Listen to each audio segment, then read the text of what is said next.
আসসালামু আলাইকুম এভরিওয়ান, আশা করছি সকলে ভালো আছেন। আমাদের আজকের রেসিপি তালের দুধ মালাই পিঠা। আশা করছি আপনাদের সকলের কাছে ভালো লাগবে এবং সহজও লাগবে। আমার আজকের সহজ রেসিপি আপনাদের সকলের কাছে ভালো লাগলে অবশ্যই আমাকে একটু ভালোবাসা দিয়ে যাবেন। আর এই পিঠা বানানো কিন্তু খুবই ইজি, কোনো ধরনের কোনো ঝামেলাই হবে না। আর এখন যেহেতু গরমকাল, তো আমরা সাধারণত পিঠা খাই কিন্তু শীতকালে, গরমকালেও কিন্তু খাওয়া যাবে। এই পিঠাটা একটু ঠান্ডা টাইপের হবে। তো এখন যেহেতু তীব্র গরম, বাহিরে প্রচন্ড পরিমাণে গরম, আপনারা তো সবাই জানেন। এখন গরমকালেও আপনারা এই ডেজার্টটা খেতে পারবেন আর শীতকালেও কিন্তু খেতে পারবেন। যাই হোক, আমি চলে যাচ্ছি মূল রেসিপিতে। পিঠা তৈরি করার জন্য আমি এই যে দেখতে পাচ্ছেন একটা বোলে দিয়ে দিচ্ছি 2 কাপ চালের গুঁড়ি, মেজারমেন্ট কাপ দিয়ে মেপে নিয়েছি। তারপর দিয়ে দিব হাফ কাপ চিনি, অর্থাৎ আপনারা মিষ্টি অনুযায়ী ব্যবহার করবেন, আপনাদেরকে কার কতটুকু লাগবে সেই অনুযায়ী মিষ্টিটা ব্যবহার করলেই হবে।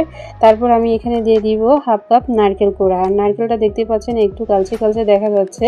নারকেল কোড়ানোর পরে মালাতে এক্সট্রা যে নারকেলটা থাকে, আমি সেই নারকেলটা এখানে ব্যবহার করেছি। চামচ দিয়ে কুড়িয়ে কুড়িয়ে তারপরে নিয়েছি, এই জন্য এরকম কালারটা দেখা যাচ্ছে। আসলে নারকেলটা অনেক মিষ্টি ছিল, এই জন্য আমি আর বাদ দিইনি, আমি এখানে ব্যবহার করলাম পিঠেতে। তারপর দিয়ে দিব 1 চামচ লবণ। 1 চামচ লবণ দেওয়ার পর আমি এখানে দেখতে পাচ্ছেন 1/3 কাপ নিয়েছি হলো চীনা বাদাম। তো এই চীনা বাদামটা আমি শিলপাটায় গুঁড়ো করে তারপর ভেঙে নিব, হাফ গুঁড়ো করে নিব, খুব বেশি গুঁড়ো গুঁড়ো না করলেও কিন্তু চলবে। তো দেখতে পাচ্ছেন আমি বাদামটা গুঁড়ো করে এখানে দিয়ে দিলাম। এখন সমস্ত উপকরণগুলো আমি ভালো করে একটু হাত দিয়ে মেখে নিব, যাতে শুকনো উপকরণগুলো কোথাও এক জায়গায় দলা পেকে না থাকে। তার জন্য আমাদের শুকনো উপকরণগুলো যখন ভালো মতো মেশানো হয়ে গেছে, তখন আমি এখানে দিয়ে দিব 1 কাপ তালের শাঁস, অর্থাৎ তাল আর কি। তো দেখতে পাচ্ছেন আমি যে কাপ মেপে চালের গুঁড়ি নিয়েছিলাম, সেই কাপেরই 1 কাপ আমি নিলাম তালটা দিয়ে এখন খুব সুন্দর করে মিশিয়ে নিব। এখানে কিন্তু এক্সট্রা পানির কোনো প্রয়োজন নেই, যে তালটা আছে আমাদের সেই তালটাই এখানে মিশিয়ে নিলে কিন্তু হয়ে যাবে, ঠিক আছে। তো হাত দিয়ে খুব সুন্দর করে এখানে একটু চেপে চেপে মেখে নিতে হবে, তাহলে দেখবেন যে আর কোনো ধরনের কোনো পানি কিন্তু এখানে ব্যবহার করা লাগছে না। তো দেখুন আমি তালটা দিয়ে খুব সুন্দর করে মেখে নিয়েছি। আর আমার তালটা খুব ভালোভাবে ছাঁকা ছিল না, যার জন্য ভিতরে একটু ওই যে আঁশ যুক্ত দেখা যাচ্ছে। তো আপনারা অবশ্যই তালটাকে ভালো করে ছেঁকে নেবেন, ঠিক আছে। অনেকদিন ফ্রিজে ছিল, তো আমার তো মনে না থাকার জন্য আসলে এরকম ভুলটা হলো। তবে আপনারা খুব সুন্দর করে তালটাকে ছেঁকে নেবেন। আচ্ছা, যাই হোক, আমাদের চালের গুঁড়োটি যখন ভালো করে মেশানো হয়ে গেছে, তখন এই যে দেখতে পাচ্ছেন আমি চলে এসেছি চুলায় একটা কড়াই বসিয়ে দিয়ে তার মধ্যে দিয়ে দিব 1 কেজি দুধ। আমি এখানে লিকুইড দুধ ব্যবহার করছি 1 কেজির প্যাকেটের। 1 কেজির প্যাকেট দেওয়ার পর আমি এখানে দিয়ে দিব 1/2 কাপ গুঁড়া দুধ। গুঁড়া দুধটা খুব বেশি দেওয়া লাগবে না, আর গুঁড়া দুধটা দিলে ভালো হবে, তবে না চাইলে কোনো প্রয়োজন নেই, ঠিক আছে। আমি দিয়ে দিলাম, একটু নেড়ে চেড়ে নিব। গুঁড়ো দুধটা দেওয়ার পরপরই একটু নেড়ে চেড়ে নিতে হবে। নেড়ে চেড়ে নেওয়ার পর এখানে দিয়ে দিব আবারও হাফ কাপ চিনি, তারপরে দিয়ে দিব 2টো তেজপাতা, তারপরে দিয়ে দিব 1 চামচ এলাচের গুঁড়ো আর সামান্য একটু লবণ। এখানে মানে মিষ্টিতে একটু লবণ ব্যবহার করলে খেতে কিন্তু অনেক বেশি মজা হয়, পিঠার টেস্টটা কিন্তু অনেক বেড়ে যায়, ঠিক আছে। আর মিষ্টিটা আমি দিয়েছি আমার প্রয়োজন অনুযায়ী, আপনারা আপনাদের প্রয়োজন মতো আপনারা এখানে মিষ্টিটাকে দিয়ে দিবেন, ঠিক আছে। এখন দুধটাকে আমি খুব সুন্দর করে আমি নেড়ে চেড়ে জাল করে নিব, বলক তুলে নিব। 2টো বলক দিলেই কিন্তু হয়ে যাবে। তো আমি হাই ফ্লেম করে তারপরে আমি এখানে দুধটাকে জাল করে নিয়েছি। আমাদের দুধটা যখন 2টো বলক চলে এসেছে, তখন আমি এখানে দিয়ে দিচ্ছি এই যে গোল শেপ করে, তারপরে আমি দিয়ে দিচ্ছি পিঠাগুলো দিয়ে দিচ্ছি। এখানে আমি আমার শেপের অনুযায়ী দিচ্ছি, আপনারা আপনাদের শেপ অনুযায়ী দিতে পারেন, মানে আপনাদের ইচ্ছাভাবে দিতে পারেন। আপনারা লম্বাভাবেও দিতে পারেন, আমার মতো গোল করেও দিতে পারেন, অথবা আপনাদের যে কোনো মানে ডিজাইন করেও কিন্তু এখানে দিতে পারেন। এটা সম্পূর্ণ আপনাদের ব্যক্তিগত ব্যাপার, ঠিক আছে। তো দেখতে পাচ্ছেন আমি এরকম বল করে করে তারপরে দিয়ে দিব। তো যখন 6-7টা দেওয়া হয়ে যাবে, তখন কিন্তু আপনাদের একটু নেড়ে দিতে হবে যাতে নিচে লেগে না যায়, তার জন্য। তো আমিও কিন্তু একটু নেড়ে চেড়ে নিচ্ছিলাম, যেটা আমার অফ ক্যামেরায় চলে গেছে। আর চুলার আঁচটা এই পর্যায়ে একদম লোতে রেখে তারপরে আমি পিঠাগুলো কিন্তু দিয়েছি। আমাদের দুধটা যাতে খুব বেশি শুকিয়ে না যায় সেদিকে লক্ষ্য রাখতে হবে, সেদিকে লক্ষ্য রেখে আপনাদের পিঠাগুলো দিতে হবে, কারণ আমাদের পিঠা সিদ্ধ হতেও কিন্তু সময় সময় লাগবে এবং সেই সাথে দুধটাও কিন্তু শুকিয়ে যাবে। ঠিক আছে, তো অবশ্যই একটু সাবধানের সঙ্গে কাজ করে নেবেন। আমাদের সমস্ত পিঠাগুলো যখন দেওয়া হয়ে গেছে, আচ্ছা এই পর্যায়ে আমি আপনাদেরকে বলে রাখি আমার দুধের উপরে কিন্তু সর পড়ে গেছে, দেখতে পাচ্ছেন।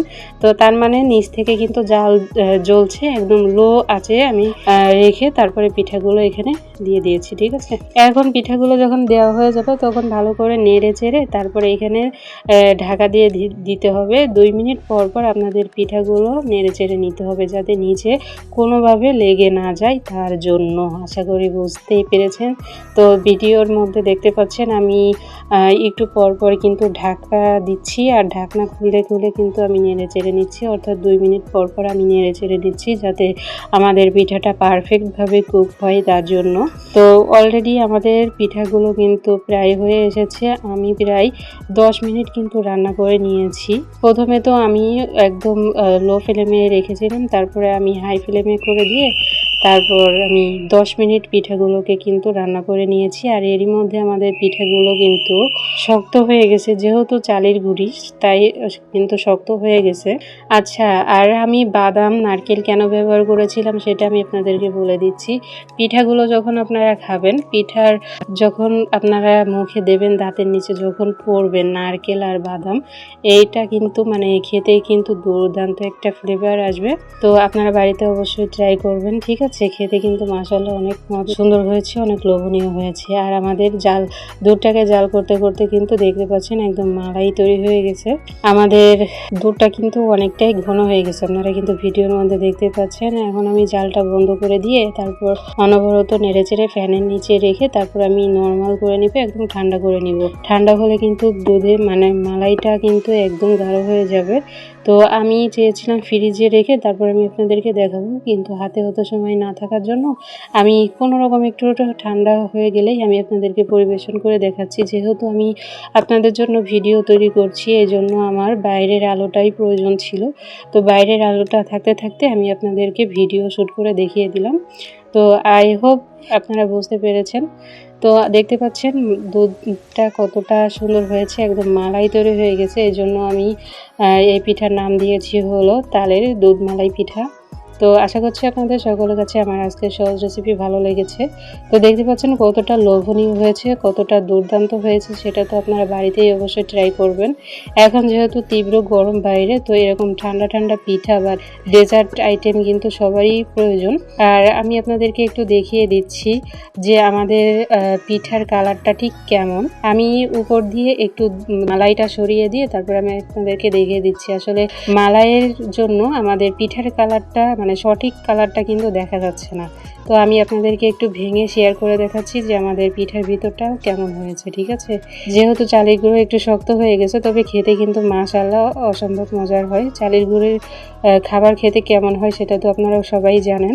তো দেখতে পাচ্ছেন এরকম ভেঙে তারপরে একটু মালাই মেখে তারপরে আপনারা মুখে দিলে উফ দুর্দান্ত লাগবে। তো বাড়িতে অবশ্যই ট্রাই করবেন। ফাইনালি আমাদের আজকের রেসিপি এতটুকুই। কেমন লাগলো অবশ্যই লাইক কমেন্টস করে যাবেন, বন্ধুদের মাঝে অবশ্যই শেয়ার করে দিবেন। সবাই অনেক ভালো থাকবেন, সুস্থ থাকবেন। আমাদের পরবর্তী ভিডিও দেখার আমন্ত্রণ জানিয়ে আজ এখানে বিদায় নিচ্ছি। আল্লাহ হাফেজ।